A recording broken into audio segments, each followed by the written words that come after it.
daughter told me something that broke my heart. I have a daughter, Sydney, who just turned 14. It's been the two of us since her dad walked out when she was 5. He'll throw a birthday card in the mail once in a while, but that's about it. Because of that, Sid and I have always been tight. Like, tell each other everything tight. Or, we used to be. The past couple months she's been pulling away. More time in a room, shorter answers, classic teenage quietness. I didn't push because I remember being that age and despising every time my mom tried to get involved. Anyway, last month she came home from school looking off. Puffy eyes, forced smile, that thing kids do where they pretend they're totally fine while simultaneously looking like their soul got stepped on. She went straight to her room. I figured I'd give her a little space, but when she didn't come out after dinner, I knocked. No answer. I opened the door a bit and saw her lying on her bed staring at the ceiling, earbuds in. I sat down gently on the edge of her bed and said, "Hey, you want to talk?"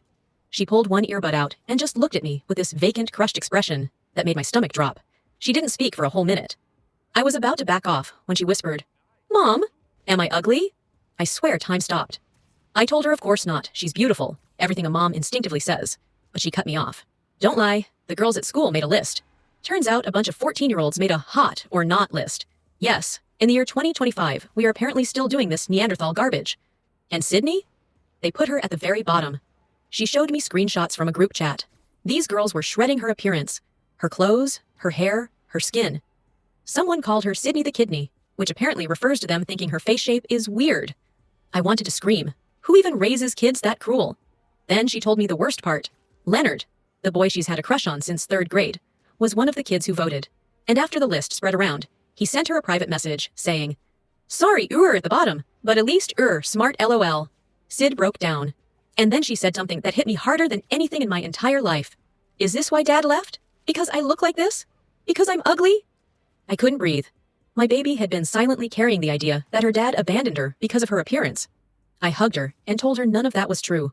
That her dad leaving was on him, not her. That those kids were wrong and cruel. That she is beautiful, full stop. She didn't believe me.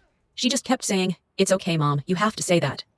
That night, after she fell asleep, I cried harder than I have in years. Anger at those kids. Anger at her father. Anger at myself for not seeing she was hurting this badly. And the next morning, I did something I'm still not sure was right. I dug up the parent emails from the school directory and forwarded them the screenshots. No message, no commentary, just, "Here, look what your kids are doing." Within hours, my inbox exploded. Some parents were horrified and apologized. Others said it was kids being kids. One mom, the one whose daughter started the list, actually told me maybe Sydney should work on her appearance if she doesn't want to be ranked low. I absolutely lost it. I told her exactly what I thought of that mindset. Not my proudest moment, but I don't regret defending my kid. But when Sydney found out what I'd done, she was devastated. Said I made everything worse. That now everyone would think she ran crying to her mom. That she'd be even more of a target. It's been 3 weeks. She barely talks to me. She deleted her socials. She asked to switch schools, but we can't afford it. The school counselor is looking into it, but nothing's really changed. Yesterday, I noticed a bunch of makeup tutorial tabs open on her laptop. How to slim your face. How to fix certain face shapes. I tried to talk to her about it, ask how she was feeling. Remind her she doesn't need to change anything. She just shut her laptop and said, "I'm fine." And I have no idea how to help her right now. I've never felt this helpless in my life.